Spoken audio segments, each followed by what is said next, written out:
The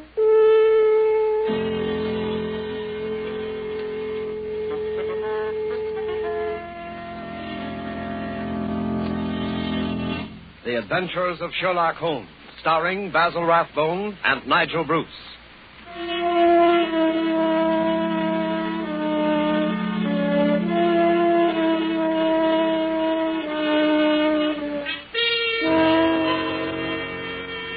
The makers of Grove's bromoquinine tablets bring you another adventure of Sherlock Holmes, with Basil Rathbone as Sherlock Holmes and Nigel Bruce as Dr. Watson. A cold is a miserable thing.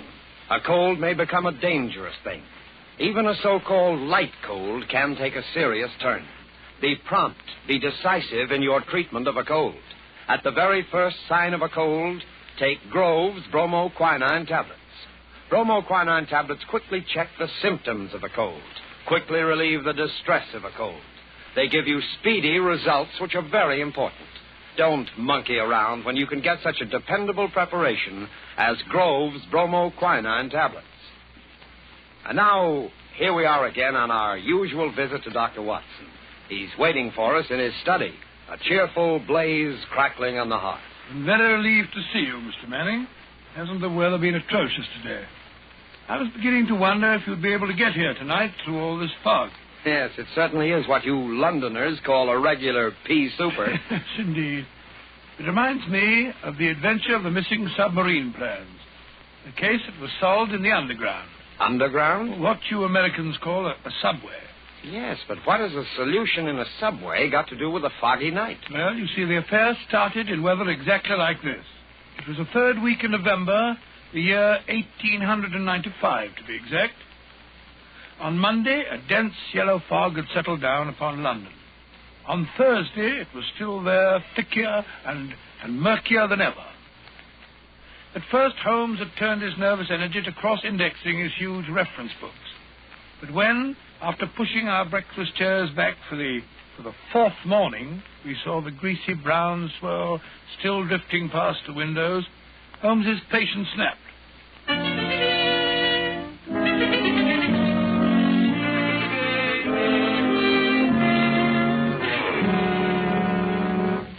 Holmes, if you must pace around in circles, I wish you'd change directions now and then. You're making me dizzy. Bah, it's inexcusable, Watson, inexcusable. No initiative, no imagination. Nothing ever gets done. If you're alluding to the inactivity in this last session of Parliament, my dear Holmes... I'm not speaking of our lawmakers, Watson, but of our lawbreakers. The London criminal is certainly a dull fellow. What makes you say that? Well, look out of the window. Ideal weather for committing a crime. The criminal advances on his intended victim practically unseen. He pounces and disappears into thin air. There have been numerous petty thefts, I believe. Petty thefts, pickpockets, ragamuffins. What's the country coming to? Now, if I were a criminal, Watson... Well, I, for one, would move to America. Oh, hello. Mrs. Hudson's knocking. Excited. What's up, I wonder? Yes, Mrs. Hudson, what is it? Oh, a telegram for me. Yes, sir. Very well, thank you. Oh, well, what's it say? Oh, wait until I open it, can't you? Ah, dear me, what next? Most unusual, Watson, most unusual. What's most unusual, Watson? What's it say? Well, it's from my brother, Mycroft. You remember him. He helped us solve the case of the Greek interpreter. He's coming here. Why not? What's so phenomenal about Why that? not? Why not, indeed? It's as startling as it would be to meet a tram car coming down a country lane. Yes, now I come to think of it. Mycroft is rather like a tram car. His rails lead from his Pall Mall lodgings to the Diogenes Club in Whitehall. That's his circle. I wonder what upheaval could have derailed him. Doesn't the telegram explain? It says, must see you about Cadogan West, coming at once. Cadogan West? Cadogan West? Why, that's the young chap who's found dead in the underground on Tuesday morning. I remember reading about it in the papers. Oh? The young man had apparently fallen out of a train and killed himself. He hadn't been robbed, and there was no reason to suspect violence. Quite an uninteresting case, if I remember correctly. And yet, it's serious enough to cause Mycroft to alter his habits. No, Watson. This must be an extraordinary event. Do you recall any other facts about the affair? Yes, I come to think of it, there was one unusual bit came out of the inquest. They were unable to ascertain at what point he entered the train, because his ticket was missing. Strange. What articles were found on the body? £2.15, I believe it was, a checkbook and Oh, yes. 2 dress circle tickets for the Woolwich Theatre. Dated for that evening. Theatre tickets, eh? And it wasn't suicide. A man doesn't procure theatre tickets for the evening on which he intends to end his life. Anything else? A small packet of technical papers. Technical papers? What kind of technical papers? The newspapers didn't say. As serious as that. What did the young man do? Where was he employed? He was a clerk at Woolwich Arsenal. Government employee. There we have it, Watson. British government, Woolwich Arsenal, technical papers. That's why Mycroft is involved in this affair. I don't understand. No, I suppose not. Watson, have I ever told you what Mycroft is? Your brother, of course. Oh, no, Watson. Do you have to be so dense? I mean, do you know what he does? I seem to have some vague recollection that you once told me that he'd held some small office under the British government. It would be more accurate to say, in a way, that he is the British government. What? His position is unique. He made it for himself. As the tidiest and most orderly brain of any man alive, with a great capacity for storing facts and giving them the proper interpretation. The conclusions of every government department are passed on to him. He's the central exchange, the clearinghouse. Again and again, his word has decided the national policy. He thinks of nothing else. Nothing else can lure him from his contemplations. And yet he's coming here. Yes, Jupiter is descending on us today. What on earth can happen? Watson, that sounds suspiciously like a bad pun. Here he is, if I'm not mistaken, to speak for himself. Come in. Hello, Mycroft. What's up? You look flustered. Most annoying business, Sherlock, most annoying. You know how I dislike altering my habits. Extremely awkward for me to come away from the office, particularly with Siam in its present state. Oh, dear me. Yes, sit down, Mycroft, sit down. You know Watson, of course. Yes, of course. I'm trying to find a chair that I can trust to hold me. I'd better take the sofa. You certainly haven't got any thinner. I've never seen the Prime Minister so upset. As for the Admiralty, it's buzzing like an upset beehive. You know anything about the case? Watson's just been telling me what was in the newspapers. Just what were the technical papers found on the body? Sherlock, for the love of heaven, not so loud. Those papers which the wretched youth had in his pocket were none other than the plans of the Bruce Partington submarine. Oh? The submarine which would completely revolutionize naval warfare. The most important papers in our government archives. Under no circumstances could they be removed from the office. Even the chief constructor of the Navy was forced to go to Woolwich if he desired to consult them. And yet we find them in the pockets of a dead junior clerk in the heart of London. Yeah, from an official point of view, it's deplorable, my dear Mycroft. Simply deplorable. You may laugh, Sherlock, but this country won't be safe until they're recovered. But I thought you said that they were found in the pocket of this chap, Cadogan West. 10 papers taken from Woolwich. 7 were found in the pockets of Cadogan West. 3 are still missing, the 3 essential ones. To recover those 3 papers is imperative. The peace of Europe depends on them. Nice little problem, eh, Watson? Why did Cadogan West take the papers? How did he die? How did his body reach the place where it was found? And where are the missing papers? Find the answer to those questions, Sherlock, and you'll have done your country an invaluable service. Why don't you solve it yourself, Mycroft? I believe you could. Possibly. But it's a question of digging out details. Give me the details, and I can give you the solution from an armchair. No, when it comes to running about and cross-questioning railway guards and lying on one's face with a lens to one's eye, no, that's not my métier. Besides, your figure prevents your taking such an undignified position, eh? Very well. Leave that part of it was, eh, Watson? Right, you are. Good. I've got a cab waiting outside to take the place where the body was found. I can give you the details on the way.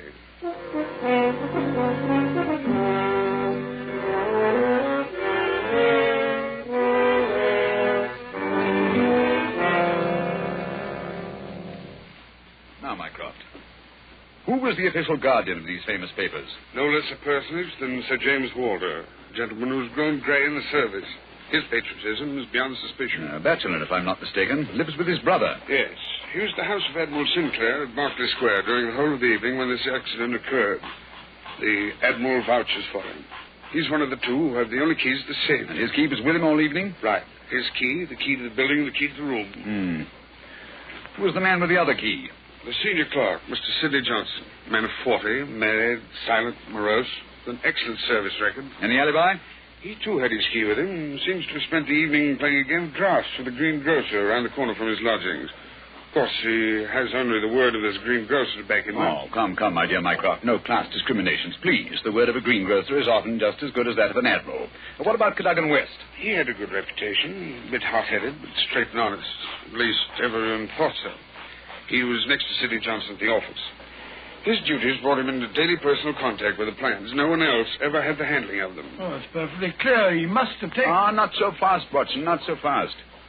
Who locked them up that night? Mr. Sidney Johnson. Ah, they were of value, commercially, I mean. Oh, yes. There's no doubt that West could have got several thousands for them very easily. And yet, only a small amount of money was found on the body. Perhaps the buyer took it back after he'd murdered West. What puzzles me is, how did West obtain possession of those papers? To do so, he must have had a false key. Several false keys, Sherlock. He had to open the building and the room as well. Oh, well, several false keys then. Let me see. Suppose West did take the papers and went into town. And on the way back to Woolwich, where he is hoping to replace the papers, he's killed and thrown from the train. But the spot where the body was found is considerably past the station for London Bridge, which is the route to Woolwich. It's interesting. Also, if young West did make an appointment with some foreign agent to sell the papers that night, why didn't he keep the evening clear? Why buy 2 theater tickets? Exactly. Furthermore, he actually escorted his fiancée halfway there before he disappeared. A blind.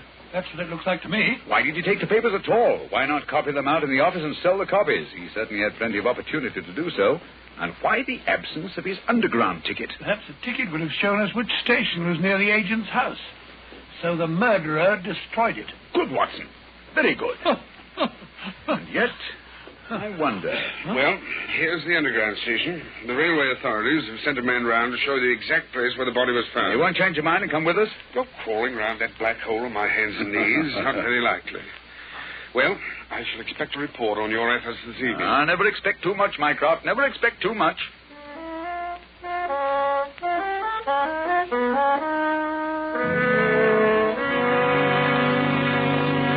Before we follow Holmes and Watson into the mazes of the London subway system, I have a word of advice. Every year, colds cause a lot of sickness. Every year, they cause a lot of expense and time lost from work. Always regard a cold seriously. Always treat it earnestly. At the first sign of a cold, take Grove's bromoquinine tablets. Bromoquinine tablets are famous relief for the distress of a cold. Their efficacy has been fully established. Bromoquinine tablets go right to work on a cold symptom. They don't waste any time. They don't pull any punches. They quickly relieve the misery of a cold. They help reduce the fever of a cold. Thousands of people keep bromoquinine tablets handy all winter. Thousands of people depend on them as their relief for colds. No other preparation enjoys greater confidence than bromoquinine tablets. Follow the example of millions, and at the first sign of a cold, take Grove's bromoquinine tablets. Get them at any drugstore, a few cents a box. Ask specifically for Grove's, Groves, Bromo, Bromo, quinine, Quinine, Grove's bromoquinine tablets.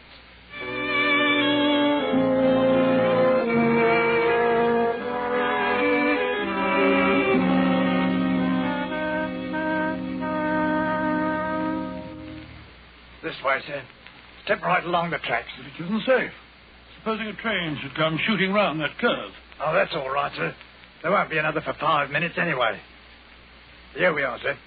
This is where they found the body. Right here alongside the rails. Lying on its face it was. Spooky old place, eh, Holmes? Like the catacombs, only without the skeletons. Yeah. Anything in his hands when they found him? No, sir. Were they clenched or spread out as if he were protecting himself? No, sir. There was what you might call relaxed. What time did all this happen? Well, sir, the train he was hoisted out of, as near as we can figure, passed along here about midnight on Monday. All the carriages have been examined for signs of violence, I suppose. They didn't find nothing, not even the missing ticket. There was a passenger to Aldgate on the ordinary train. About 11:40 it was. He said he'd heard a heavy thud, like something striking the line, just before the train reached this station. But it was so foggy, he said he was blessed if he could see what it was. Holmes, what's the matter? What are you staring at? The curve, Watson. What curve of it? of the rails. What of it? What do you mean? I suppose there aren't many curves as abrupt as this. No, sir, I can't say as there is. What have curves got to do with it? Oh, an indication, Watson, merely an indication. Unique. Perfectly unique. And yet, why not? I don't see any indications of bleeding on the line. No, sir, there wasn't any to speak of. But I understand there was a considerable wound. The bone was crushed right enough. Holmes, you hear that? It's a train. It's coming this way. Run, sir. Run for your life. Yes, but where? Up ahead. There's a place where the train switches off. Run, Watson, run. It's just around the curve. We'll never make it. Yes, we will. Faster, faster.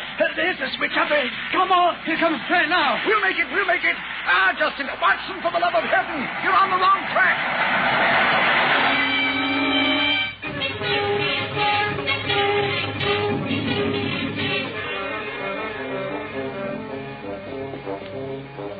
Well, that was a narrow escape, Holmes. I must say my knees are still shaking. Look at the shoulder of my coat where you pulled it there. Lucky thing for you that I did. Where are we off to now in this fog? Yes, it's a nice afternoon. Suppose we pay a few calls. I think Sir James Walter claims our first attention. After that, we might drop in on Miss Westbury. Miss Westbury? Who's she? She is Cadogan West's fiancée and the last person to see him alive. Holmes, we seem to be going around in circles. We've accomplished absolutely nothing so far except to get ourselves nearly annihilated in the underground. After all, it's perfectly obvious that the young man had a quarrel with someone, in all probability the agent, to whom he sold the papers, and got himself thrown out of the railway carriage for his pains. I disagree with you, my dear Watson. His body fell from the roof of the carriage where it had been placed. Cadogan West met his death elsewhere. The roof of the train? Consider the facts, Watson. A, the curve in the tracks. The body is found at a spot where the train pitches and sways as it comes around the points. B, there was no ticket. C, there were no signs of bleeding on the line because the body had bled elsewhere. Of course. Everything fits together, but where was the body placed on the train? I think I can make a fair guess at that, my dear Watson. Here we are.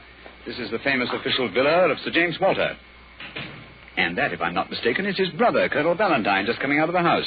What's the matter with the man? He looks positively haunted. Oh, pardon me, Colonel Valentine, but can you tell me if Sir James is at home? Sir James, sir? Sir James is dead. Good heavens, dead? He died this morning. It's terrible. Terrible. How did he die? Oh, it's this horrible scandal. My brother, sir, was very sensitive of his honor. He couldn't survive the disgrace to his department. It broke his heart. Pardon me, gentlemen, I must go. It broke his heart. Most appalling development. Eh, Holmes? I wonder if his death was natural, or if the poor fellow killed himself.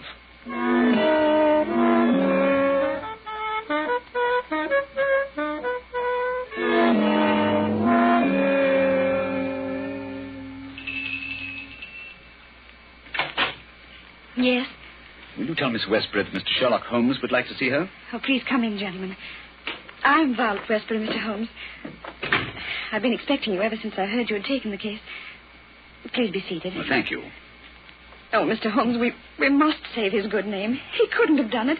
Cadogan was the most chivalrous, patriotic gentleman on earth. He couldn't have done it. He would have cut his right hand off rather than sell a state secret. But the facts, my dear Miss Westbury. I admit I can't explain them. Was he in need of money? No, Mr. Holmes. His needs were simple and his salary very good. He'd saved several £100. We were to be married at the new year. I see. Had you noticed any signs of mental excitement? Why, well, that is... Come, Miss Westbury, be frank with us. Yes, Mr. Holmes. That night, I had a feeling that there was something on his mind. Mm-hmm. Tell us about it, will you? We were on the way to the theater. It was a foggy night, you remember? We were walking slowly. Our way took us close to his office. Cadogan seemed thoughtful and worried.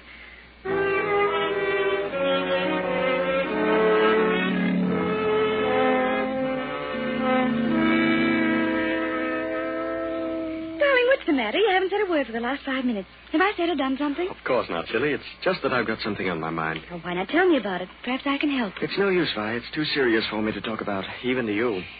You know, sometimes, Caddy, I feel just the least little bit jealous of that old job of yours when you're cooped up in that building all day. Oh, now you're not going to be jealous of a building.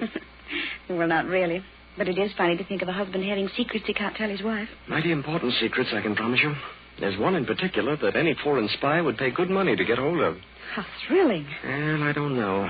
They're awfully slack about some things over there in that building, Violet. What's too slack? It would be too confounded easy for a traitor to get his hands on those plans. What plans? Never mind, darling. I guess I'm getting a bit melodramatic. But there's something been worrying me. Hello, what's that? What's what? Over there, that shadow moving along the side of the building. It's a man. So that's it. I always suspected. Oh, what's the matter? You're so excited. What's wrong? Stay here, Violet. There's something I have to find out. Stay here.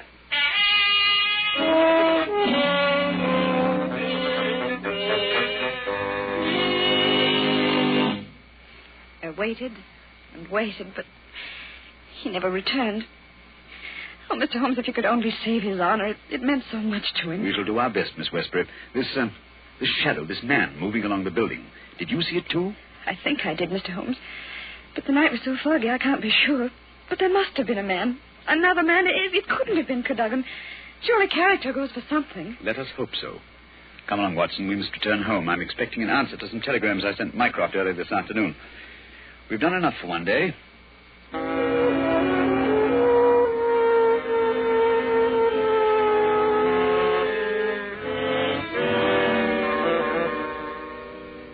Holmes, where have you been all day?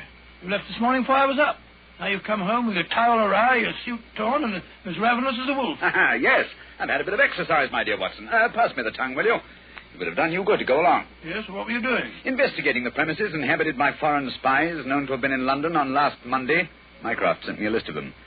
Took a bit of doing, too. Climbing walls, breaking into cellars, prowling around rooftops. Well? I discovered there was only one residence which had the proper facilities for disposing of West's body after the murder. Well, whose residence was that? It belongs to a Hugo Oberstein. The address is 13 Caulfield Gardens, Kensington. The gentleman himself has departed for Europe. Gone, has he? And he took the plans with him. It's too late. Not necessarily, Watson. What can we do now? We're going to keep a rendezvous with the gentleman who stole and sold those plans. The assignation will take place at Mr. Oberstein's house this evening at 9. What the deuce are you talking about? These newspaper clippings. I found them in the drawer of Hugo Oberstein's desk. Read them. The Daily Telegraph agony column. The first one says, too complex a description, must have full report, terms agreed to, payable when goods delivered. Signed, Pirro. Pirro, indeed. Sounds like a Mardi Gras. Read on, Watson, read on. Second goes, matter presses, must withdraw offer unless contract completed. Pirro again. And the last? Dated Monday, the day the crime was committed. Monday night after 9, 2 taps, payment in hard cash. I say, do you think it was a submarine the plans that he was buying? I'm almost positive. And Pirro was Oberstein himself. But you'll find out for certain this evening. I've invited the gentleman who sold the papers to meet us. How? I don't understand. Instead of this advertisement in today's Daily Telegraph. Tonight, same hour, same place, 2 taps, vitally important. Your own safety at stake. Signed, Pirro, as usual. By George, if he answers that, we've got him. Unless we're too late. Come along, Watson. There's no time to lose. You can take this package for a change. I've been carrying it around all day. What's in it? Oh, just a jemmy, a dark lantern, a chisel, and a revolver. Nice equipment for a respectable citizen to be carrying about the streets of London, I must say. Hey, you know, Watson, there are times when I suspect we aren't quite respectable.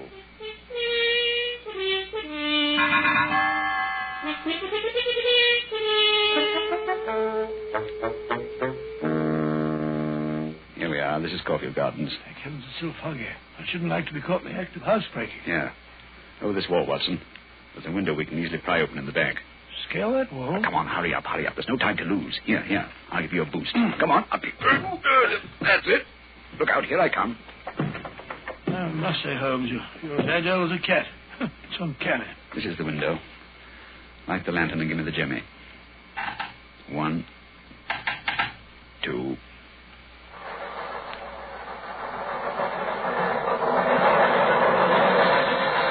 Holmes, the underground runs right past here, almost on the level of these windows. I could have reached out and touched it. Yes, quite convenient, wasn't it? It was here the body was placed on the roof of the train. Look on this windowsill. You can see the soot is blurred with the rest of the body. And here, look. This brown stain is blood. Nasty, Holmes. Let's get on to the house. Very well, then. Come along. The window's open. Easy, don't break the glass. Supposing Oberstein should happen to return home. Well, we must take our chances in this business. Come along, Watson, come along. Our visitor will expect to be let in by the front door. I wish these stairs didn't squeak so. 9 o'clock. We can expect him at any moment now. You take your position on one side of the door. I'll be on the other. So we can pounce on him when he enters. I'll throw my greatcoat over his head. Oh, well, I wish he'd hurry. Shh, Watson. What if he doesn't come? There he is. Ready now. I'll open the door. You wanted me? No, you don't. Take that. What the... Easy, Watson, easy. All right, Holmes, I've got him. Well, let's take a look at that catch. Take the overcoat away, Watson. Right. Hi, it's Colonel Valentine Walter, Sir James's brother. Quite. Well, sir, what have you to say for yourself? Why did you steal the Bruce Partington plans? Who are you? What do you know about this? I am Sherlock Holmes, and I know everything. Oh, this is terrible. I'm lost. I didn't realize their importance until my brother killed himself. But I needed the money. I had to have it. Oberstein offered to give it to me if I'd let him see the plans. So you took an impression of your brother's key, opened the safe, and procured the papers. Cadogan West saw you leaving the building, followed you here, and you killed him. No, I didn't do that. I swear I didn't do it. No? Then perhaps you'd better tell us who did murder Cadogan West and placed him on the roof of the railway carriage. I'll tell you. I promise you I will. I did the rest. I confess it, but not that. Very well, then. How did it happen? I got the papers, as you've discovered. Made my way through the fog until I reached the door. Once or twice, I fancied I was being followed. I could hear footsteps on the pavement behind me.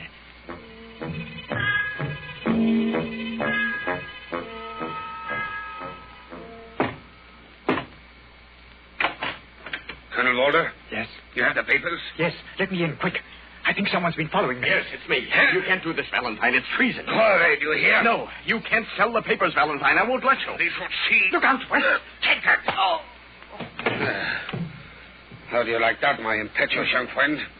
Papa Oberstein, he knows how to use a blackjack, eh? You've killed him. So? It's murder. I'm going to get out of this. Oh, no. I think different. You will come in here if you do not wish to taste the blackjack, too. But That is better. Oh, what can we do?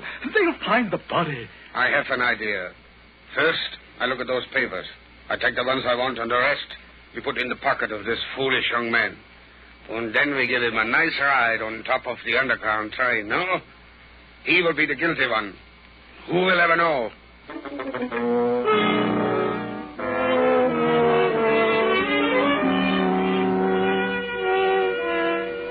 What a thoroughly unpleasant gentleman. What a pity that he got away with the papers, Dr. Watson. Oh, but he didn't.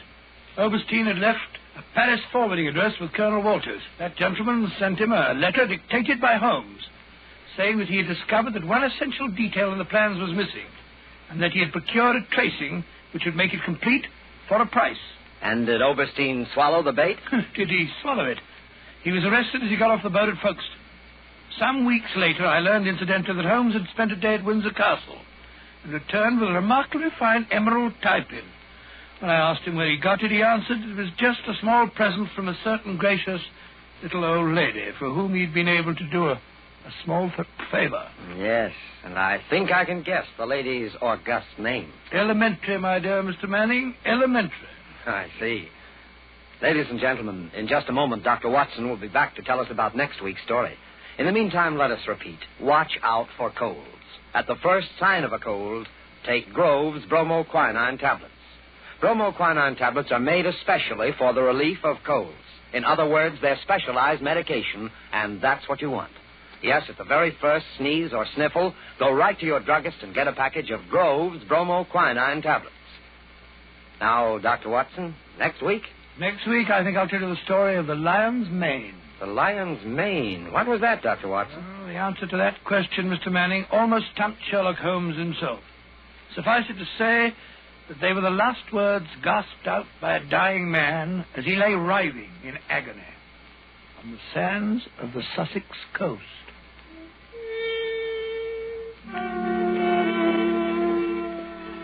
You have been listening to a Sherlock Holmes adventure, adapted from Sir Arthur Conan Doyle's story, The Bruce Partington Plans, with Basil Rathbone as Sherlock Holmes and Nigel Bruce as Dr. Watson. The dramatization was by Edith Miser.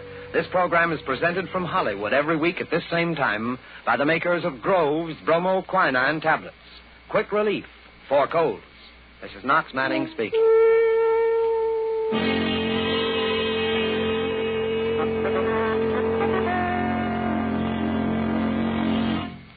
This is the National Broadcasting Company.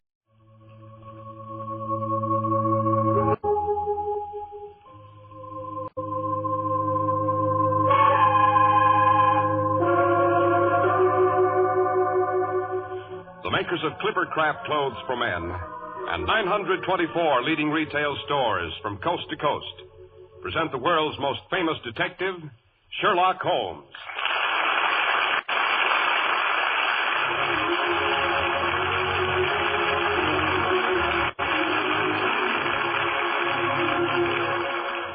Sherlock Holmes is portrayed by John Stanley, Dr. Watson by Alfred Shirley. Our stories are based upon the character of Sherlock Holmes, created by Sir Arthur Conan Doyle. The dramatizations are by Edith Miser. And now, once again, we turn into the familiar gate. The wind whistles cold and sharp through empty branches. A brilliant October moon peers intermittently from behind scudding clouds. Hello, what's that in the good doctor's window? Pumpkin lantern. Dr. Watson is celebrating Halloween early this year. Come in, Mr. Harris, come in. Why the delay on the doorstep? Why, I was just admiring your Halloween decorations, Dr. Watson. A work of art, eh? Presented to me this afternoon by my youngest godchild. It's supposed to ward off goblins and witches and other nefarious familiars who are abroad this time of year. You mean who are supposed to be abroad, Doctor? Well, not necessarily, Mr. Harris. Not necessarily. Well, here, take this chair by the fire. Thank you. Did I ever tell you of the time Holmes and I had a rather terrifying encounter with the notorious Laughing Lemur of Hightower Heath? Why, you know you didn't, Doctor. Who was she? A witch who had been buried centuries before on wild and brooding countryside known as Dartmoor. This adventure took place on All Saints' Eve, the particular witch's Sabbath, which you Americans refer to as Halloween. And there I go off the deep end as usual. Suppose I pause to pour us each a glass of fresh cider, while you pay homage to our sponsor. What could be fair, Dr. Watson? To tell you that Clippercraft suits sell for only $35 and $40, with a few special models at $43.75. To say that Clippercraft top coats and overcoats sell for only $35 to $40 and sport jackets for only $24 is only half the story. Because you really only begin to appreciate that these prices are astonishingly low when you've seen Clippercraft clothes. Custom details in the form of correct styling, perfect fit, luxurious tailoring, and rich, long-wearing fabrics are yours in Clippercraft. Manufacturing ingenuity and a really great distribution idea make all this possible. Available to you in your own local independent store, where friendly attention is traditionally yours. For through the Clippercraft plan, 924 leading stores across America have concentrated their buying power, resulting in tremendous savings in manufacturing and distribution costs. You'll be amazed at Clippercraft's values. Compare Clippercraft with clothes selling for many dollars more.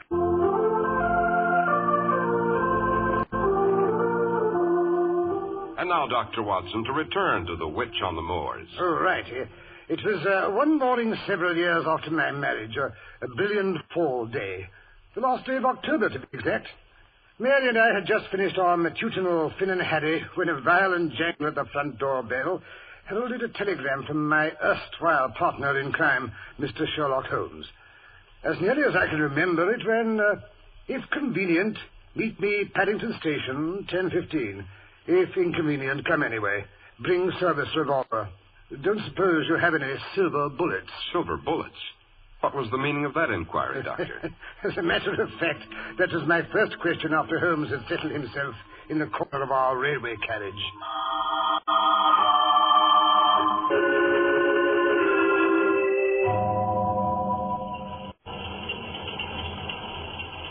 Holmes, I gather from your telegram that we're about to embark on another investigation.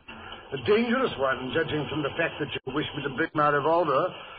But why the facetious inquiry as to the silver bullets?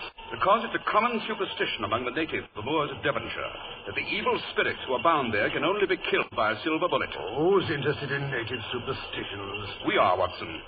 We've been urgently summoned by Sir Lionel Fenwick of Fenwick Hall, because a long-dead ancestress of his is supposed to be on the prowl. It seems she's not only playing all sorts of outrageous pranks, but actually threatening the safety of his infant son, born only 2 weeks ago. In other words, Watson, we're not on the trail of a common criminal. This is a witch hunt.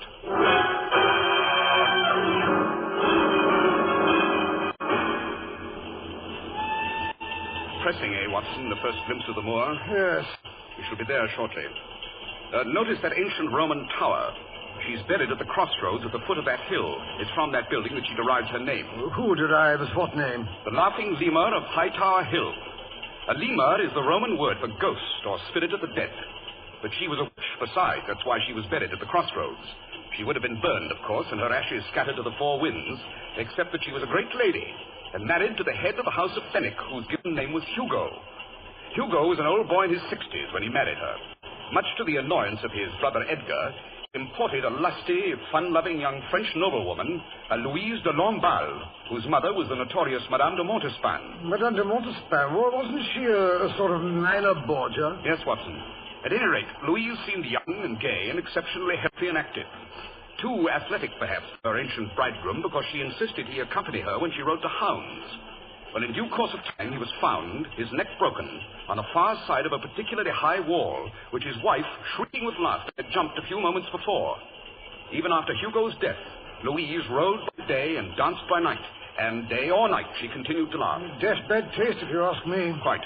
At first, her brother-in-law, Edgar, seems to have been fairly tolerant of the situation, since he now believed himself lord of the manor. But one day, 3 weeks after her husband's death, Louise came to him and informed him that she was going to have a child. The dead Hugo was to have an heir. She relayed the information with gales of laughter. Poor Edgar. The joke was certainly on him. Oh, no. He started rumors about his brother's widow. The French perfumes she used were love potions. She and 12 companions she brought with her from France had formed a coven.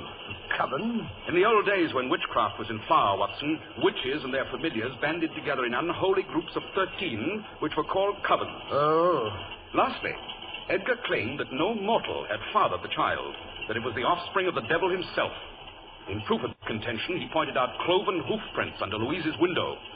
In short, the unfortunate lady was tried as a witch, and English justice being, shall we say, slightly biased in those days, she was sentenced to be hanged by the neck until dead. Dashed unfair, if you ask me. After which she was buried at the crossroads beneath the Roman tower, with a stake through her heart and a great stone over the grave to make sure she didn't return from it. Oh, lot of primitive nonsense. I wonder. At any rate, during the last fortnight, some person or persons seem to have moved that stone, and some rather curious, not to say frightening, phenomena have occurred. And the present head of the House of Fenwick seems to feel the safety of his firstborn is threatened, and that this danger should reach its peak tonight, which is All Hallows Eve. Yes, here we are. This is our station.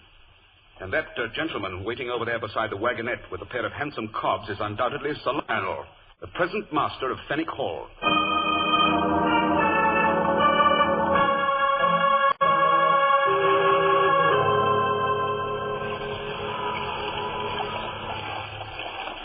Keep the rug tucked over your knees, gentlemen. It's a longish drive to the hall, and the wind across the moors has turned uncommon cold. Thank you, Sir Lionel. I'll admit, Mr. Holmes, I was greatly bereaved when I received your telegram saying I could expect you. Oh? Have there been any further disturbances since you posted your letter to me? There have, Mr. Holmes. The church bell has tolled at odd hours, last night and the night before. Furthermore, a young goat was discovered, dragged to the foot of the witch's grave, its throat all torn and bleeding. Of course, it could have been killed by a wolf or some ferocious dog, but... Unpleasant occurrences, Sir Lionel, but as you say, not necessarily supernatural. That's what I keep telling my wife and that stupid old nurse of hers. But I must say, when old Willie was found to be missing this morning, I really began to worry. Old Willie? He's the gatekeeper, Mr. Holmes. Lives in a little stone lodge beside the entrance to our property. He's tended that gate for over 50 years. Never leaves it night or day, except to come up to the hall for the Christmas party and my birthday. Well, maybe the monotony finally got the best of him, Holmes, and he decided to wander off. He couldn't wander very far, Dr. Watson. Old Willie is a cripple. He managed to hobble a few feet with the aid of his crutch. But that's the curious part of the story. Willie was missing, but his crutch was there where he left it every night, propped up against the foot of his bed. By Jove. Was there anything else missing? Any clothing, overcoat, shoes, money, provisions of any sort? No, Mr. Holmes. Wherever Willie went, he went in his nightshirt. Not even his carpet slippers are gone. Nothing was missing, nothing at all? As a matter of fact, one object has disappeared with him. The old broom with which Willie swept the leaves away from the gates. Old Nanny, my wife's nurse, set up a typical Irish wailing when she heard about it. Insisted old Willie had ridden off on it to join the witches' Sabbath tonight. She always hated him because he makes her get out of the cart and open the gates herself when she goes marketing for my wife. Typical household feud, Holmes? I tried to reason with the ignorant old fool, but she kept moaning and groaning that she's always known Willie had the evil eye. She's managed to frighten my poor wife nearly to hysterics. Oh, my wife is Irish, too, Mr. Holmes. Her name is Bridget, in fact. I must say they place more credence in these old wives' tales than we do here. Nanny says it's the curse of the House of Fenwick being visited upon us. The curse of the House of Fenwick? Yes, it seems a certain lady, Fenwick, born Louise de Lamballe. Oh, yes, Holmes has already told me about her. hanged as a witch and buried at the foot of the Roman tower. That's right. Well, it seems that when the hangman came to place the noose around her neck, she turned to my, great something or other grandfather, who had the bad judgment to be standing nearby. She turned to him and laughed.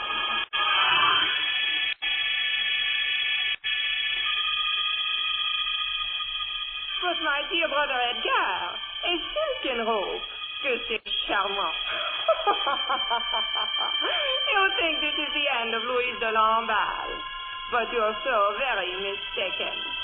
You do not let me live to have my first child, and so I say, I will not let your first child live. No, not the first child of any of the great house of Phoenix. Louise shall come back from the grave. She shall come back and take them all.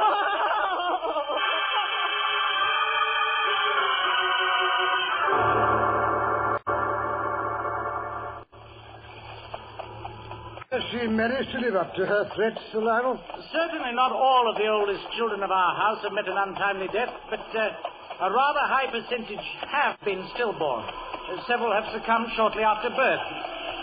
The wind is rising. We're approaching Hightower Tor, Dr. Watson. The wind is always stronger here.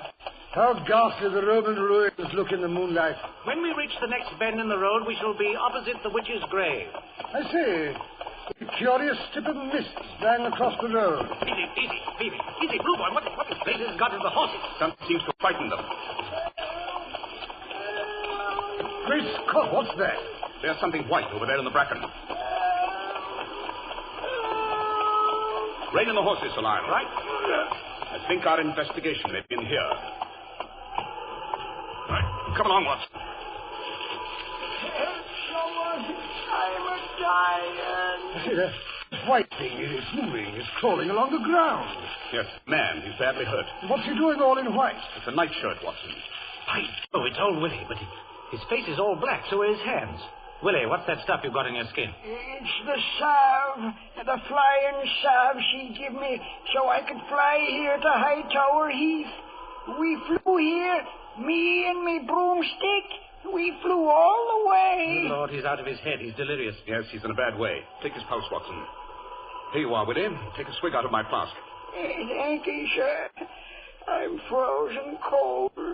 It's been cold ever since I put on the salve. She said it's 'cause we was flying so high. Who was she? What was her name? The witch, of course. What did she look like? That I couldn't rightly say.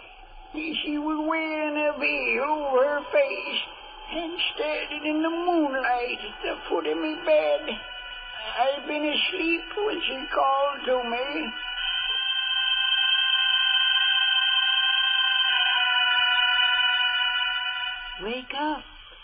Wake up, Willie Malloy. You? Who be? Someone who can make you dance. Someone who can make you fly. You've always wanted to dance, haven't you, Willie? They're giving a dance tonight around my grave. Here, take this jar of ointment. Cover yourself well with it, Willie. Cover your old broomstick.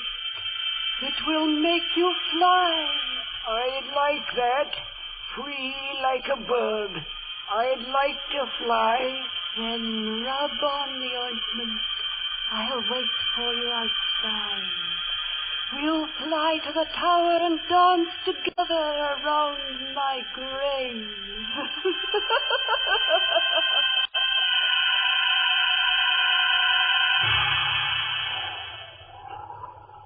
I did like she told me, sir.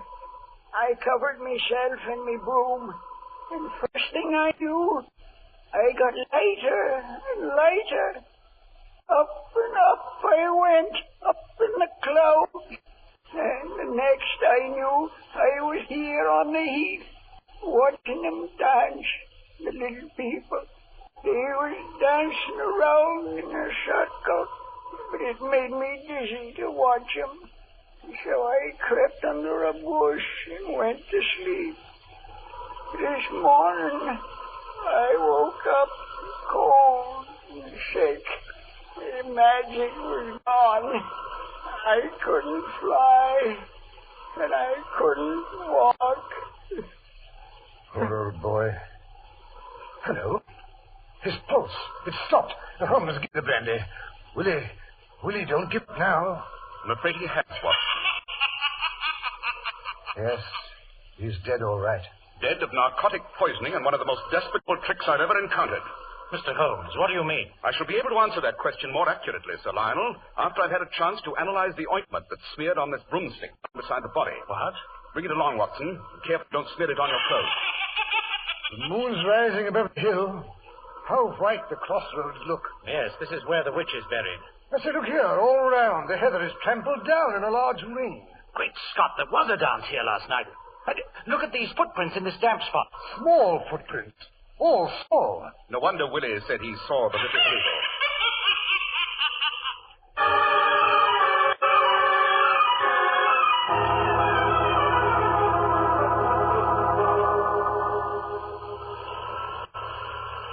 Here we are, gentlemen. This is Fenwick Hall. Is that you, Lionel? Rachel, my dear, I've brought Mr. Holmes and Dr. Watson. Thank heaven for that.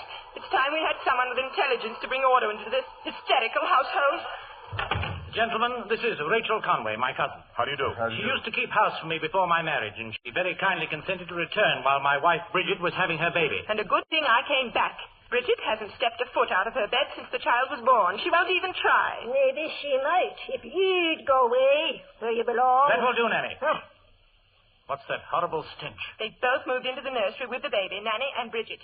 She's had her bed brought downstairs, Lionel. They've been burning powders and drawing magic circles round the crib all afternoon. It's a wonder the baby isn't suffocated. Sure, and something's got to be done to protect the poor little one's soul from the ghouls and ghosties. His father won't give him a proper Christian christening. No, he must wait till the bishop gets back from Scotland. So it's up to his old nanny to protect him from the witches.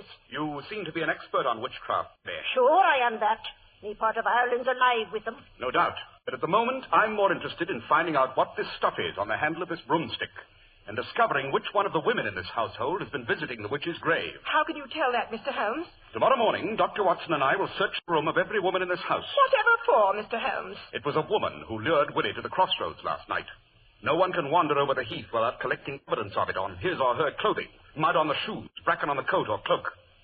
By the way, Sir Lionel, do you suppose I could speak to your wife a moment before she goes to sleep? That she cannot. She's asleep already. Really?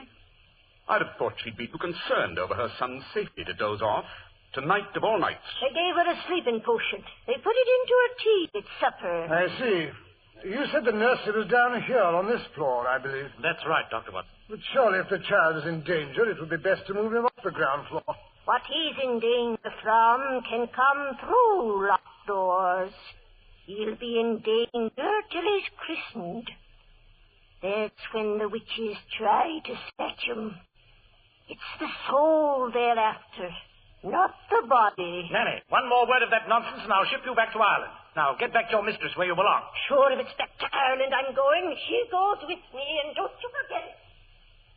Nanny's a fool, Lionel. You should have got rid of her long ago. But poor Bridget was so homesick, I didn't have the heart to take her nurse from her. Good heavens, what am I thinking of? Cook has made out supper for you gentlemen on a table in front of the fire in the library. I'll fetch some hot coffee. Thank you, but we've no time to waste on food. I say, Holmes, I'm starved. Very well, Watson. Suppose you make us some sandwiches while I set up our chemical equipment. If you could arrange it, Sir Lionel, I should like to have the use of a room not too far from the nursery. Certainly, Mr. Holmes. You may take over the gun room. It's directly opposite. Good. And if you smell any further curious odors, don't be alarmed. I imagine we may be able to give Nanny's powders and potions a run for their money.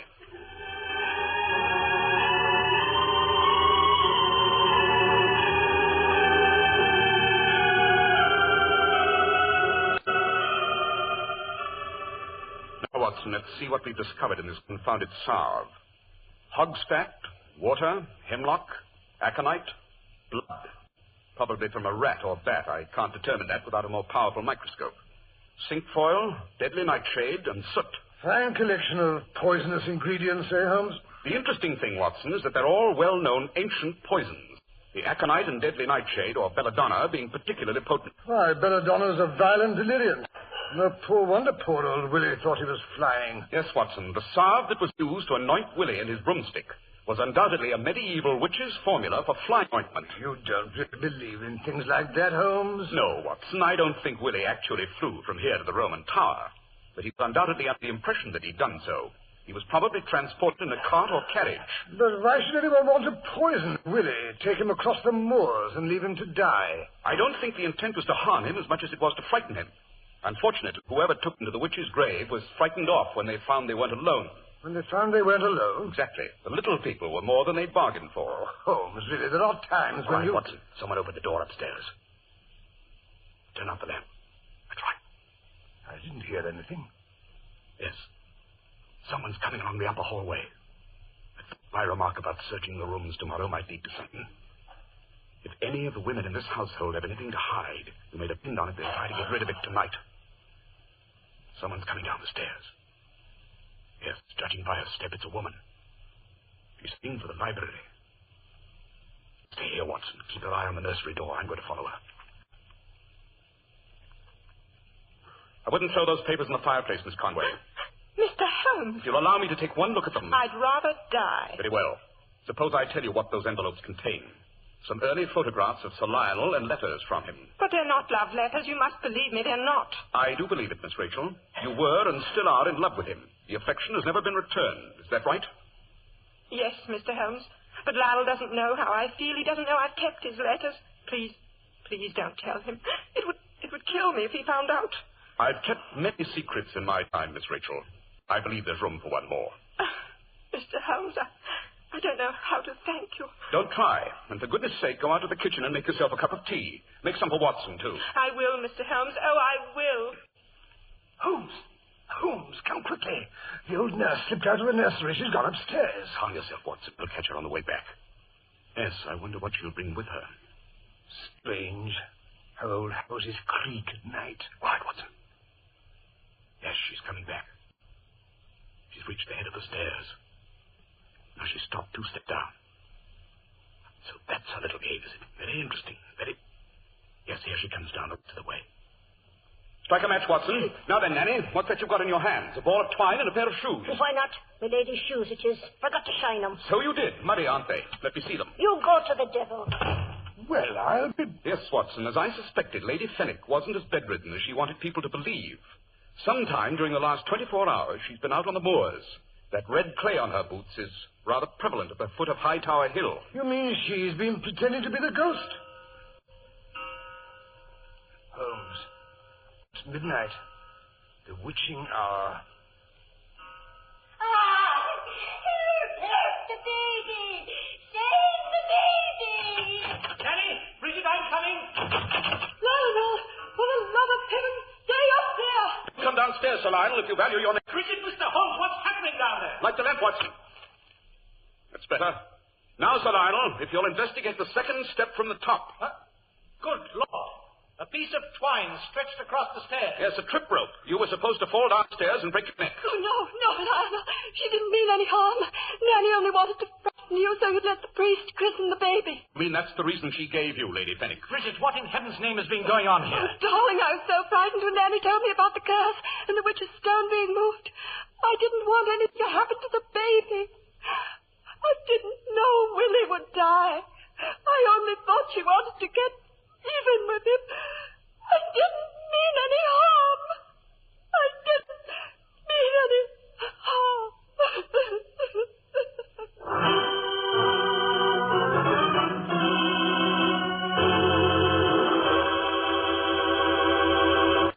Wow, I'll say that was a spine chiller, Dr. Watson. Appropriate for Halloween, don't you think? But look now, why did old lady want to call Mr. Harris, before I explain all that, suppose we show our gratitude to the people who make this program possible. A very sound idea, Dr. Watson.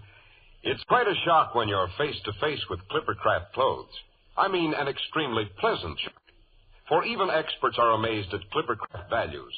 Without the sacrifice of quality, you can buy really fine Clippercraft clothes for far less than ordinary clothes cost elsewhere, in a pleasant atmosphere at your own local independent store where you get friendly personal attention. Clippercraft has delivered the goods in more ways than one. Through the famous Clippercraft plan, 924 leading stores from coast to coast have concentrated their buying power. The result is exceptionally fine quality at exceptionally low prices. Remember, Clippercraft suits are only $35 and $40, with a few special numbers at $43.75. Top coats and overcoats are only $30 to $40, and sport jackets only $24. Selling beautifully tailored, expensive clothes at inexpensive low prices at the nation's finest independent stores is the great big idea behind the Clippercraft plan. That's why men who know insist on Clippercraft clothes. So be sure to visit the Clippercraft store in your city. The leading stores in the metropolitan area that bring you Clippercraft clothes are Saks 34th, Broadway at 34th Street, Manhattan, Abraham and Strauss, Brooklyn, the Boulevard Men's Shop, Kresge, Newark, New Jersey, and the B&B Clothes Shop, 16408 Jamaica Avenue, Jamaica. These great, courteous, and friendly stores are proud to add their names to that of Clippercraft in the label of your suit, top coat, sports jacket, and overcoat.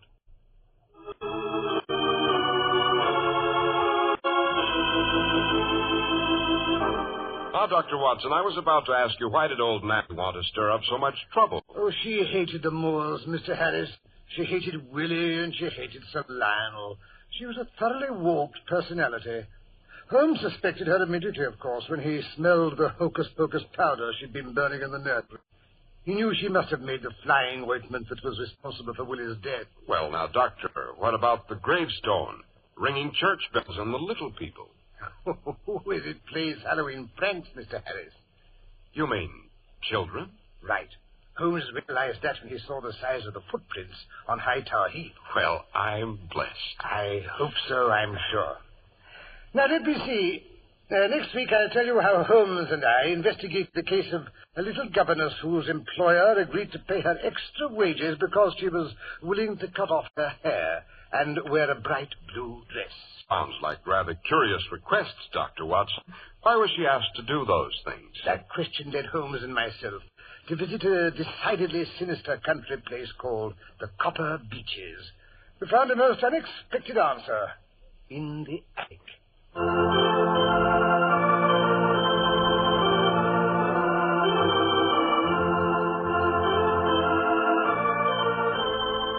The makers of Clippercraft clothes and 924 leading stores from coast to coast have brought you another in the new series of broadcasts featuring the world's most famous detective, Sherlock Holmes.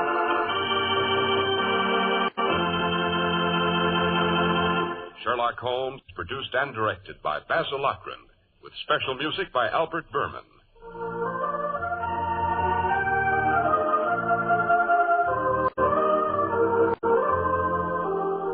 If you don't know your Clippercraft dealer, write Clippercraft, 200 Fifth Avenue, New York City. Be sure to listen next week to Sherlock Holmes in the Adventure of the Copper Beeches. If you'd like to attend the Sherlock Holmes broadcasts in New York, see your local Clippercraft dealer, and he'll tell you how to obtain your tickets.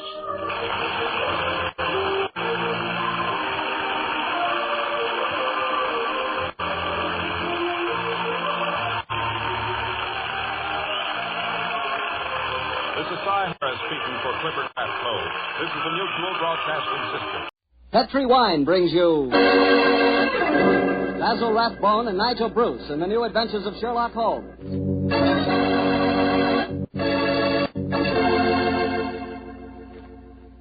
The Petri family, the family that took time to bring you good wine, invites you to listen to Dr. Watson tell us another exciting adventure he shared with his old friend, that master detective, Sherlock Holmes. And if you will, I hope you listen to me for a second, because I want to tell you about a wine that can make waiting for dinner a pleasure. The wine is Petri California Sherry. Any evening, well, let's say tomorrow evening, right before dinner, pour yourself a glass of Petri Sherry. Just look at it. It's clear as crystal and a wonderful deep amber color. One sure sign of a good sherry. And if you need further proof of just how good Petri Sherry really is, taste it. What wine? That Petri Sherry has a flavor that you know comes right from the heart of the grape. And if you like your sherry dry rather than sweet, you'll really like Petri Pale Dry Sherry. There's no doubt about it. Petri Sherry is one of the most delicious before-dinner wines in this swell country of ours. Oh, and say, when you serve Petri Sherry, serve it proudly, because those letters P-E-T-R-I on the bottle the proudest name in the history of American wine.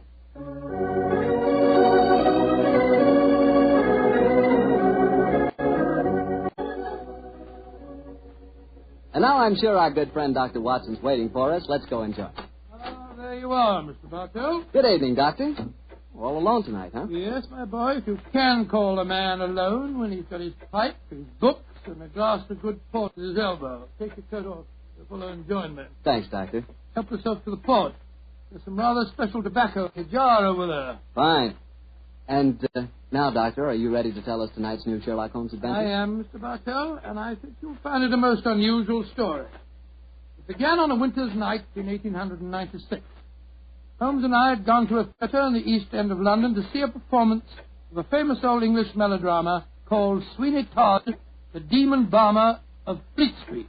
That's a good bloodthirsty title, Doctor. The Demon Barber. He sounds as though he specialized in close shaves. Good gracious me, Mr. Bartell, that's almost unforgivable.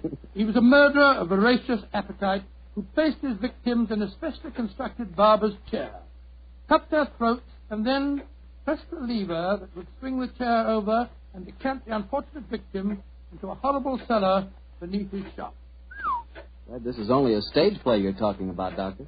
As my story begins, we were seated in a private box watching one of the closing scenes.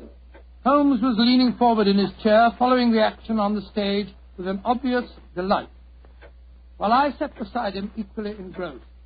An actor by the name of Mark Humphreys was playing the part of Sweeney Todd, and no one could deny that he was playing it up.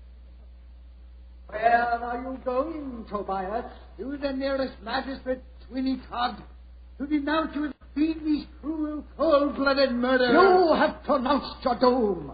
Into the chair with you, and over and down into the depths below. Ha, ha, ha, there. Whence comes this apparition? 'Tis the ghost of another customer of mine. The yawning grave yields up his ghastly inmates to prove me guilt. Blood will have blood. He is there. He comes to accuse me of his murder. Oh, save me! 'Twas not I that slew you. Let me leave, or it will kill me. Let me leave. Ha!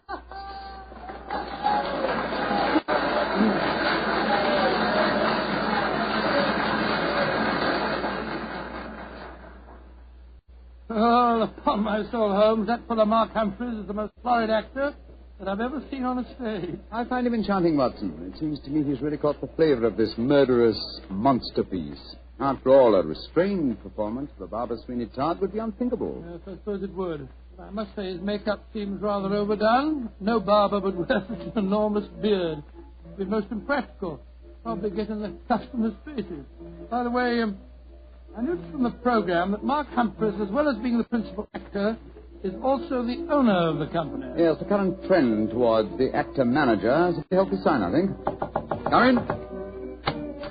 Excuse me, but is one of you gentlemen Mr. Sherlock Holmes? Yes, I am. Oh, I was asked to give you this note. Thank you. Now, who on earth knows that you're at the theatre, Holmes? We'll soon find out. Ah, this note is from Mark Humphreys, our actor-manager. What's it say? Dear Mr. Holmes, I recognize you in your box. Please come to my dressing room after the performance. My sanity, and even the safety of London, perhaps, depends on your compliance. Oh, my sanity and the safety of London. I wonder what on earth you mean. That, my dear fellow, we can only discover by going backstage to meet him. As it is, the curtain's going up in the last scene I see. For a little longer, we must possess our souls in patience.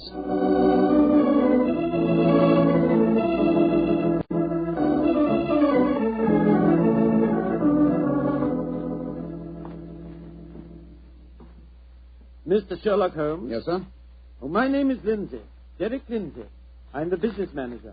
Mr. Humphreys asked me to meet you at the stage door and take you to his dressing room. Thank you very much. And this is my colleague, Dr. Watson. How do you do? Oh, how are you, Doctor?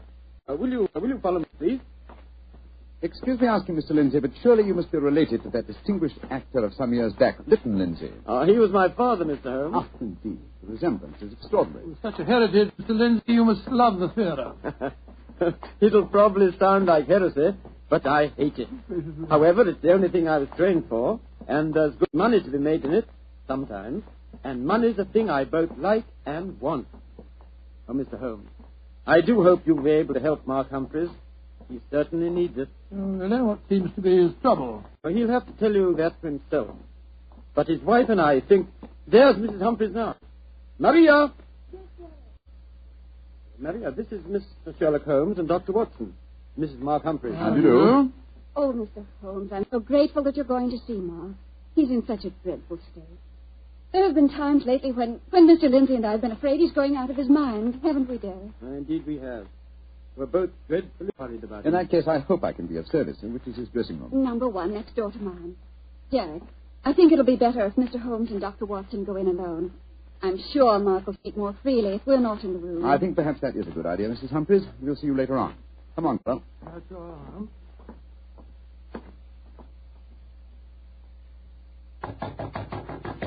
Come in. Thank heaven you're here. Close the door. Mr. Humphreys, this is Dr. Watson. Watson, eh? Yes, I know of you, too. How do you do, sir? Sit down, won't you, gentlemen? You're wondering why I asked you to come back and see me, of course. Naturally, sir. Well, I won't beat about the bush and waste your time. I come straight to the point. I'm going mad. Oh, come. I know. It sounds come. fantastic, but it's true. I've often heard of actors beginning to live their parts off the stage. They play on it. Well, it's happening to me.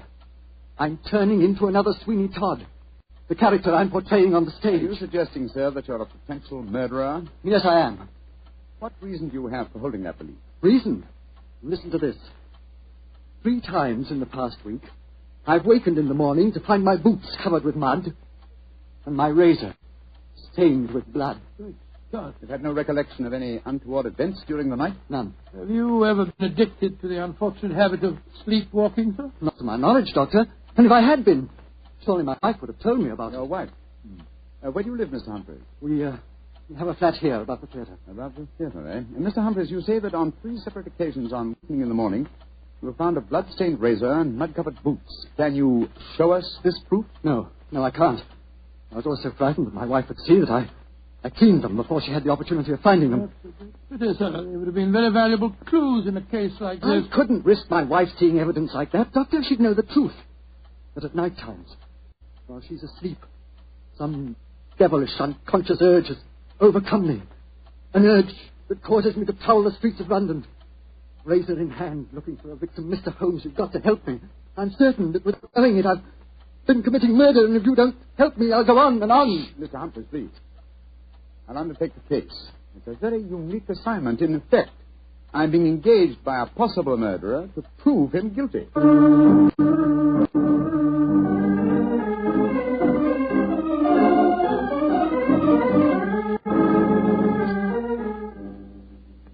Well, Mr. Holmes, I've been through all the records we have here at Scotland Yard. What have you found, Inspector Gregson? The last 2 months, we haven't had one case of an unsolved killing with a razor. Any mysterious disappearances, Inspector? Bless your heart, Doctor. There's never a day that passes without 1 or 2 of them. Here's a list of them, Mr. Holmes, if it's any use to you. Thanks. Come on, Watson. This morning we can go back to the theatre and set our friend's mind at rest. I'm much obliged to you, Gregson. Glad to be of service, Mr. Holmes.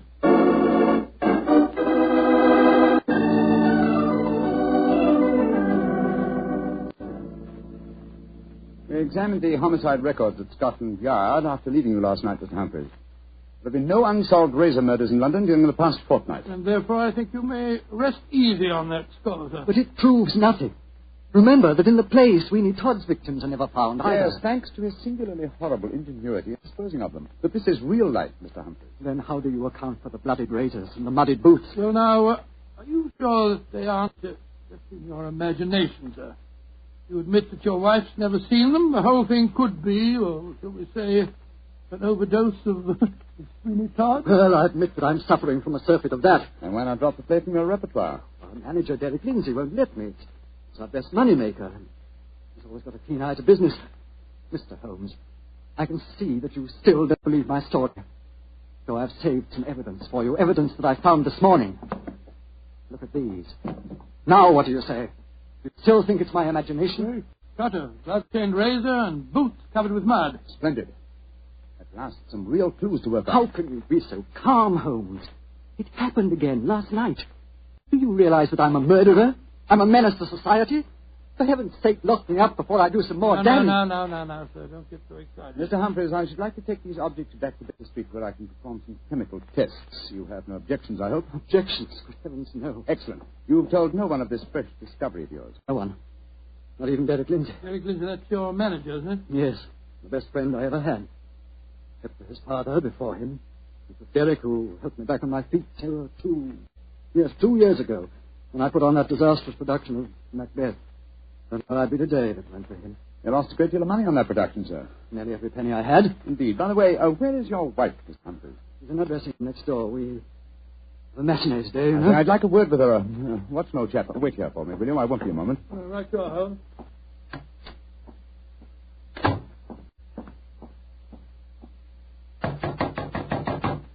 Who is it? Sherlock Holmes. You want to talk to me, Mr. Holmes? For a moment. May I come in, Mrs. Humphreys? Well, couldn't we talk on the stage? It's empty. I prefer to come into your dressing room, if you don't mind. What I have to say is confidential. Very well, then. Come in. Mr. Holmes, may I introduce Signor Vanelli, our musical director? How do you do, sir? It is a great honor to meet the so great Senior Holmes. I have so admired you. Oh, often I have envied you. Many times I say to myself, Snipsy... Signor Vanelli, if you don't mind, I wish to speak to Mrs. Humphreys alone. Oh, I quite understand. Excuse me, Signor. Adios, Anna Maria.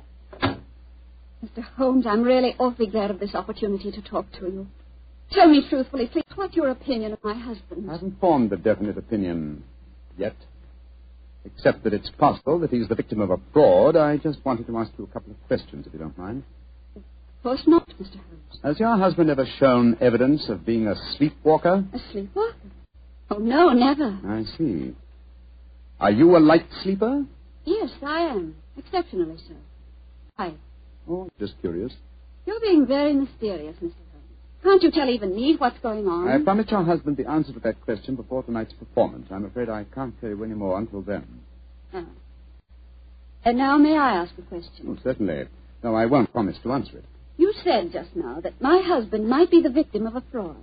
What did you mean? Again, I'm afraid that you must wait for the specific answer to that question. However, there's another fraud being practiced on him that I can speak of now. What fraud? The fraud that you are indulging in, Mrs. Humphreys. What do you mean? Of course, this particular fraud is none of my business, but when I almost force my way into your dressing room and find your musical director, a quantity of rice powder on one shoulder and suggestions of rouge on his cheek, it doesn't take a great deal of intelligence to deduce that your husband is being deceived. Get out of here at once. That's exactly what I propose doing. Good day to you, madam. No doubt I shall see you later on.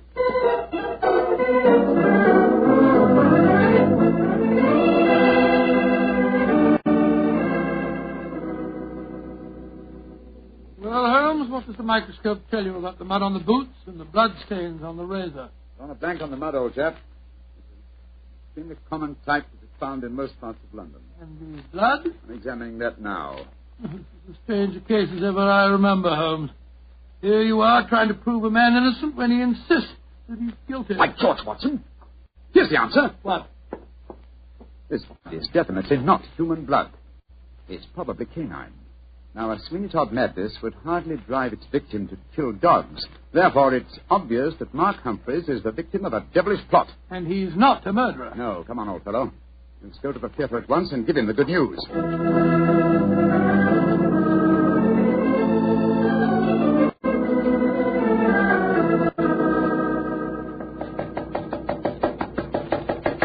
Where doesn't the answer? 3/4 of an hour before the curtain time. He must be in his dressing room. I'll knock again.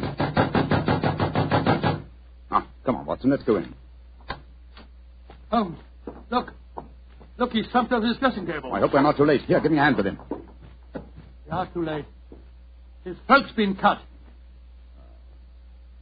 Poor devil. I promised him a solution to his troubles before the night was over. Little did I think that the solution would be death.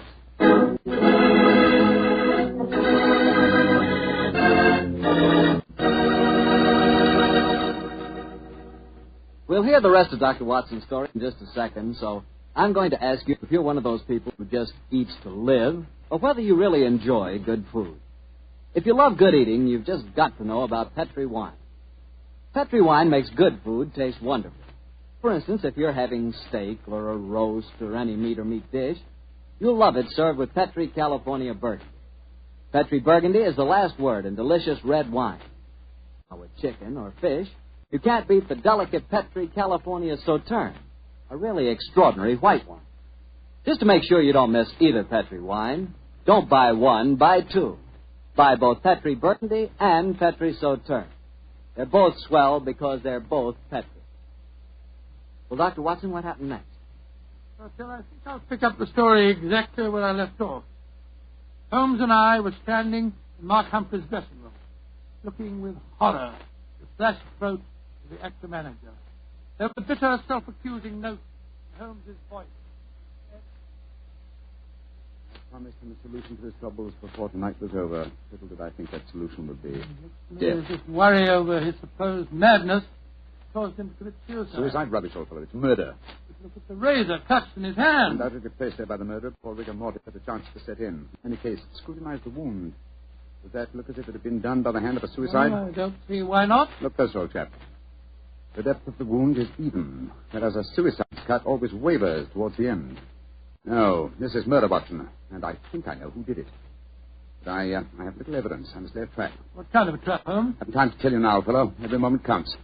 Off with you to Scotland Yard and get Inspector Gregson. Bring him back here as fast as you can. Right you are. And Watson. Yes? Tell absolutely no one except Gregson of Mark Humphrey's death. And say that he's still alive, well, and that his problems are solved. It's the performance of the play. Don't you worry about that, old chap. Off with you to Scotland Yard.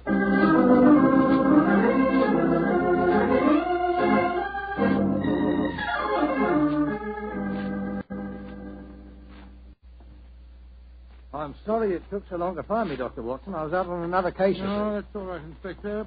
The performance, if there is one, must be nearly over by now. Here's the stage door, sir. Yes, here we are. Here, you can't go on this time. Who says I can't? I'm Inspector Gregson of Scotland Yard. Oh, sorry. Performance is going on. I wonder who the devil's playing Sweeney Todd. Come along, come on. Let's just stand here in the wing.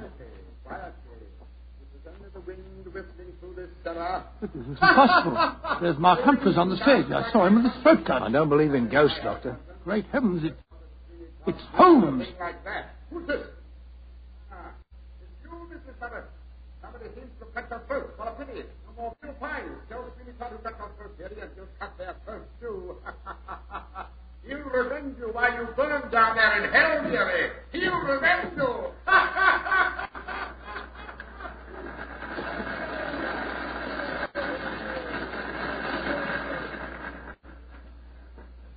Here he comes now, Gregson. Amazing disguise. I never recognized him. You're both here. Holmes, and what are you up to? Surely that's apparent. I've disguised myself as the dead man, hoping to force the murderer's hand. You're running a terrible risk, Mr. Holmes. Out of my profession, Gregson. Here comes Signor Vanelli, the musical director. My dear fellow, I had to leave the orchestra pit to come and congratulate you. Never have you given a finer performance. Bravissimo, bravissimo. Thank you. But it is true. You hardly seem the same person. Your performance, she is incomparable. Keep it up, Mark. Keep it up. I think he's spotted you, Holmes. Yes, sir. I didn't like his look as he said that. Well, whoever it is, they've got their hands soon. The curtain's going up in the last scene. Keep your eyes open and suspect everyone.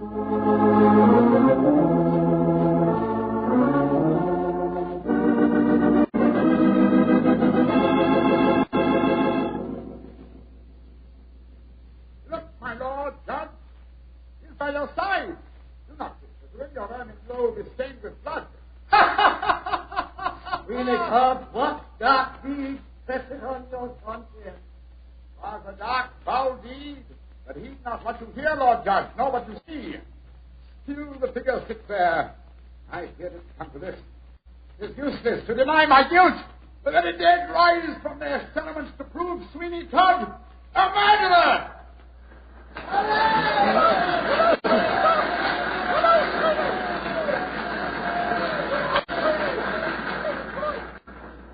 By George, what an actor he'd have made, Doctor. Yes, what an actor he is, Gregson. I'll be hanged if I know how he remembers the lines, though, even if he has seen the play half a dozen times. Here he comes now. Bravo, Holmes. You did splendidly. But it didn't work, Watson. It didn't work, confound it. The murderer still hasn't tipped his hand. Have I underestimated him? Looks as if you have, sir. And if you don't mind my saying so, I think you'd have been a lot wiser to let me handle the case as soon as you found his body, instead of going in for all this dressing up stuff. Oh, but of course. Now I see it. Only one person could have killed Mark Humphreys. Who, Holmes? Do as I say, and I'll show you. I'm going to Humphreys' dressing room now, alone. Give me a few moments' start, and then follow me. Out of sight, but with earshot. Dr. Watson, why does Mr. Holmes always have to be so blooming mysterious? Why can't he just say who the murderer is and take us to him? Well, I've been with Mr. Holmes on a great many cases, Gregson, and yet I can't answer that question. Come along. You've got a big enough start now. Let's follow him. I'm very fond of Mr. Holmes, you know, Doctor, and yet there are times when I get so angry with him. He shouldn't risk his life like that. Well, you know Mr. Holmes. He will never change. Well, if he don't, one of these days he's going to wake up and find himself dead. That's the door. Someone inside with him. You devil, Humphreys! How many times do I have to kill you? Great Scottish, Derek Lindsay, the business manager. Come on, Gregson. No, Lindsay! You succeeded in killing Humphreys, but you won't kill me. Grab his arm. Look out for that razor. Here, you. Let go of me! No, you don't.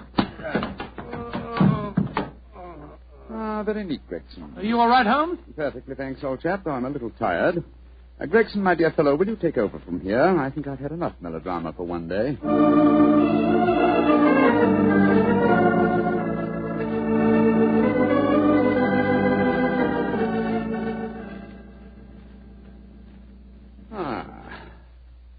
How pleasant, Watson, to be back at Baker Street again, a crackling fire, my dressing gown, and your company combined to make a soothing ending to a somewhat violent day. It's been a most unusual case, Holmes. I still don't entirely understand it. The original plot, of course, was to try and drive Mark Humphreys mad by making him think that he was a murderer. That accounts for the boots and the blood-stained razor. Precisely, my dear fellow. And the killer, having conditioned his victim by this trickery, then murdered him, trying to make it appear a suicide. Now, who had a motive? 3 people. Mrs. Humphreys, her lover, Signor Vanelli, and Derek Lindsay. I must say that I suspected the wife. Well, so did I for a while, and yet it was illogical.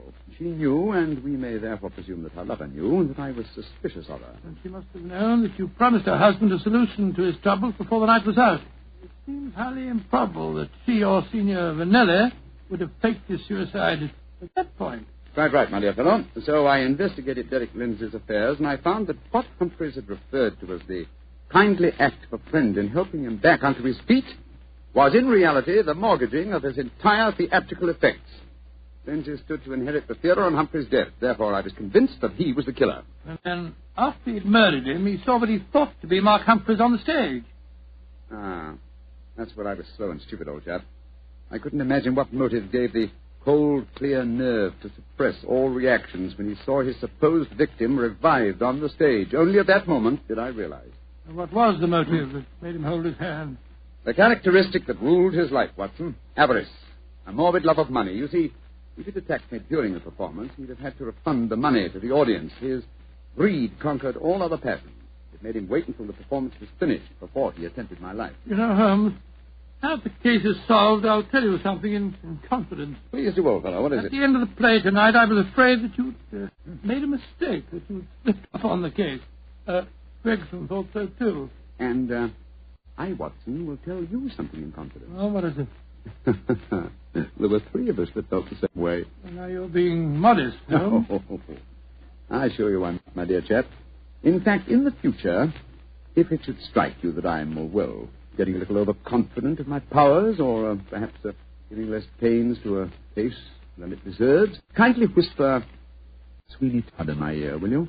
I shall be infinitely obliged to you.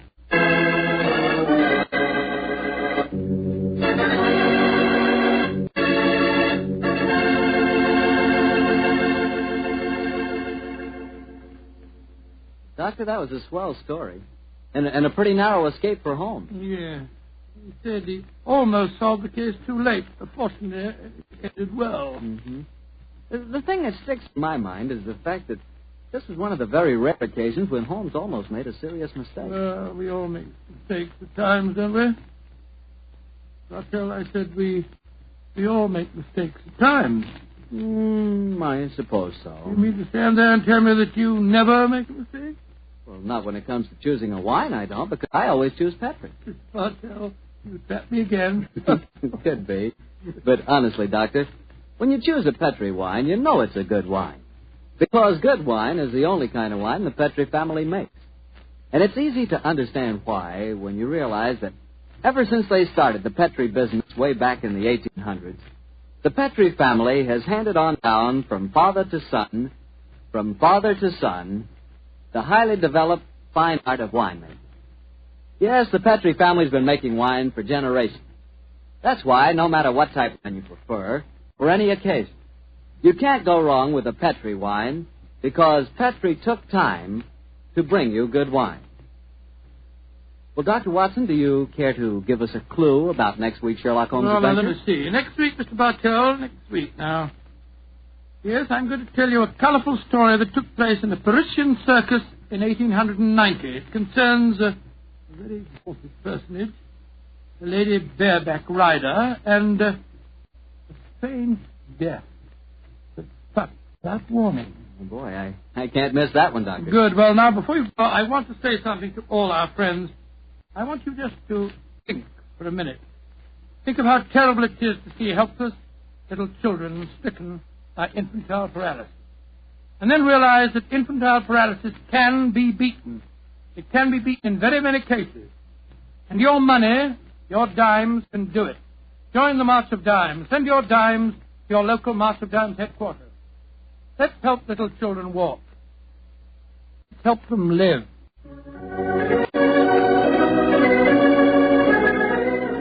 Tonight's Sherlock Holmes adventure was written by Dennis Green and Anthony Boucher and was suggested by an incident in this Arthur Conan Doyle story, The Yellow Face. Music is by Dean Foster. Mr. Rathbone appears through the courtesy of Metro-Goldwyn-Mayer, and Mr. Bruce through the courtesy of Universal Pictures, where they are now starring in the Sherlock Holmes series.